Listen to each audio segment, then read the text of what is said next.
Student, আজকে আমরা এই অঙ্কটা শিখাবো। এটা হলো 7 পেজের, আমার শিটে 7 পেজের exercise 12। Given below are the marks of 75 students in economics. Find out the arithmetic mean. এখানে দেখো arithmetic meanগুলো সাধারণত 80, 70, 60, 50, 40, 30 এত পার্সেন্ট দিয়ে। আর এখানে স্টুডেন্টসও সাধারণ আছে যে ছোটোর থেকে বড়োর দিকে। এখন দেখো আমি এই অঙ্কটা সব সময় রাখবা যে এখানে একই ব্যবধানে, যখন একই ব্যবধানে উপর থেকে নিচের দিকে সাজানো থাকে তখন সবসময় মনে রাখবা যে এই অঙ্কটা কন্টিনিউয়াসে করতে হইবে। একই ব্যবধানে যেহেতু সাজানো আছে তাই সবসময় আবার নিচের থেকে আমাদের কাউন্ট করতে হবে, অর্থাৎ 30 থেকে 40, 40 থেকে 50, 50 থেকে 60, 60 থেকে 70, 70 থেকে 80, 80 থেকে 90, এইভাবে কন্টিনিউয়াসে সাজাতে হবে। আর এই যে নাম্বার অফ স্টুডেন্টস এখানে দেখো ছোটোর থেকে বড়োর দিকে আছে, তার মানে আমি বলছিলাম ছোটোর থেকে বড়োর দিকে সাজানো থাকলে ইহাকে বলে এফসি, এফ না এফসি। এফসি হলে এটাকে এফ বানাতে হবে। কিভাবে এফ বানাতে হলে আমি বলছিলাম 8 রাখবে প্রথমে, হ্যাঁ, তারপরে 18 থেকে 8 বিয়োগ দেবে, 33 থেকে 18 বিয়োগ দেবে, 50 থেকে 33 বিয়োগ দেবে, 65 থেকে 50 বিয়োগ দেবে, 75 থেকে 65 বিয়োগ দেবে, এইভাবে। এখন আমরা অঙ্কটা সাজাই আর করি। দেখো আমাদের দেওয়া আছে কি, এটার থেকে আমরা মার্কসগুলো লিখবো আর এটা হলো এফসির ঘরে লিখবো, পরে অ্যাপ বানাবো। এখানে লিখি আমরা মার্কস আমরা বলছি নিচের থেকে আমরা ধরবো 30 to 40, 40 to 50, 50 to 60, 60 to 70, 70 to 80, 80 to 90, এই আমরা সাজালাম।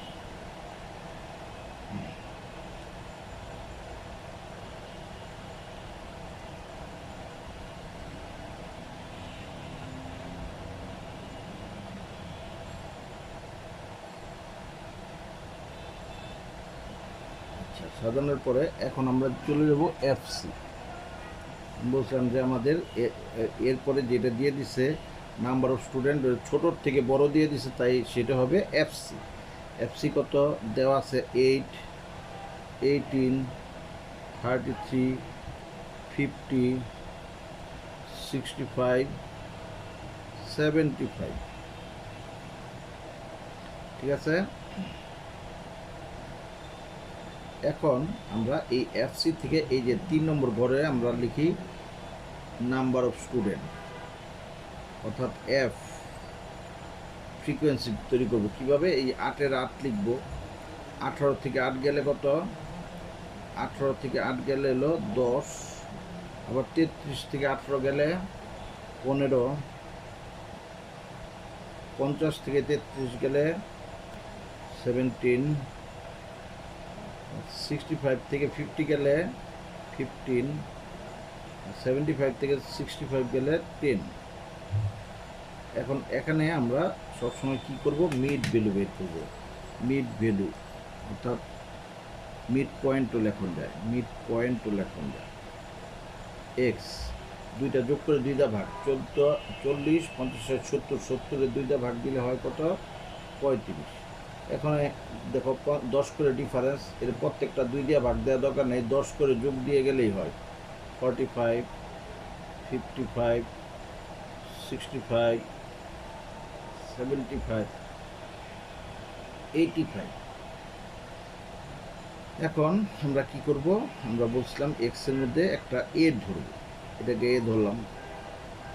এ ধরে আমরা ইচ্ছা করলে আমরা লিখতে পারি এটা সমান সমান 0, উপরে হবে -1, -2, নিচে হবে +1, +2, +3। অথবা তোমরা এটা করতে পারো, এটা হলো ডি সমান সমান x - a বাই সি। এই যে x - a, এই যে প্রত্যেকটা হলো x আর c হলো 55। 35 থেকে 55 গেলে -20, তাই না? -20-এর এই যে c মানে 10 দিয়ে ভাগ দিই, -2। ঠিক 45 থেকে 55 গেলে -10, -10-এর এই যে 10 দিয়ে ভাগ দাও, -1। এই যে দেখা গেছে এর উপর দিয়ে গেছে হলো ছোট সংখ্যা আর নিচের দিকে হলো বড় সংখ্যা, তাই তুমি 0 বসিয়ে উপর দিকে -1, -2, ছোট সংখ্যা হলে যেদিকে থাকে ওদিকে -1, -2, আর বড় সংখ্যা যেদিকে থাকে ওদিকে +1 +2 +3 লিখলেই চলে। এখন আমরা লিখব কি এফডি। এফডি হলো এফ আর ডি পূরণ করি 8 দুগুণে 16, 10 একে -10, 15 0 0, হ্যাঁ 17 একে 17, 15 দুগুণে 30, 3 10 30। এখন এটা যোগ করলে হয় সামেশন এফডি, আর এটা যোগ করলে এন 51, আর এটা সবসময় এফসি যোগফল 75, এটা যোগ করলে দেখবা 75 পাইছি আমরা। ঠিক আছে, এখন আমরা অঙ্কটা করি।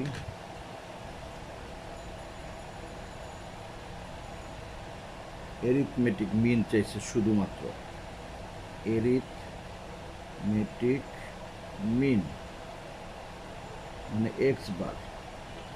আমরা জানি এক্স বার সমান a plus summation fd by n into C.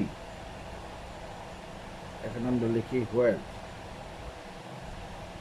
A 55, summation fd 51, n 75, c 10।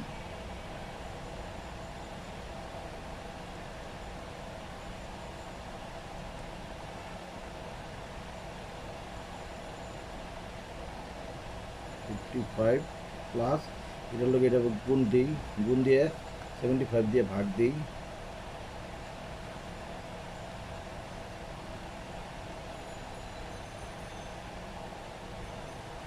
6.80,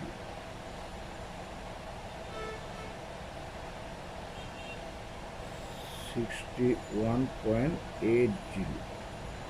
ঠিক আছে, এটাই আমাদের অ্যান্সার। আমাদের শুধু এরিথমেটিক মিন চাইছে, আমরা এরিথমেটিক মিনটা করে দিলাম। স্টুডেন্ট, আশা করি ছোট্ট একটা অঙ্ক তোমরা বুঝছো। এটা শিখাইছি শুধুমাত্র ওই যে মার্কসটা বোঝার জন্য আর এফসিটা বোঝার জন্য। কারণ এই অঙ্কে কি করছে দেখো, মার্কসটা এক লাইনে দিল, এটা আসলে সমান ব্যবধান থাকায় আমরা কন্টিনিউয়াসে নিচ্ছি, এক্সক্লুসিভে নিয়ে অঙ্কটা করছি। আর এটা হলো ছোটোর থেকে বড় সাজানো থাকায় আমরা কি করছি, এই যে এটা এফসি ধরছি, আর এফসিটা এফ বানাইছি কেমনে, এই যে বিয়োগ নিচের থেকে নিচের সংখ্যা থেকে উপরের সংখ্যা বিয়োগ করে করে এফ বানাইছি।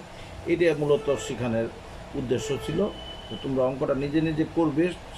এই অঙ্কটা আর আরেকটা জিনিস শিখে দিই, আমি যে অঙ্কগুলো করাচ্ছি তোমার যদি শিট নাও থাকে তুমি খাতার মধ্যে করবা কি, স্ট্যাটের অঙ্ক তো ছোটো থাকে, অঙ্কটা প্রথমে খাতার মধ্যে উঠাও, উঠানোর পরে তারপর অঙ্কটা করো। তবে কিলো এই অঙ্কটা প্রশ্নটার সাথে একবার অঙ্কটা থাকলে তুমি পরে যে কোনো সময় দেখে অঙ্কটা বুঝবা।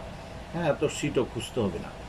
তবে ঠিক আছে, ভালো থাকো, ধন্যবাদ।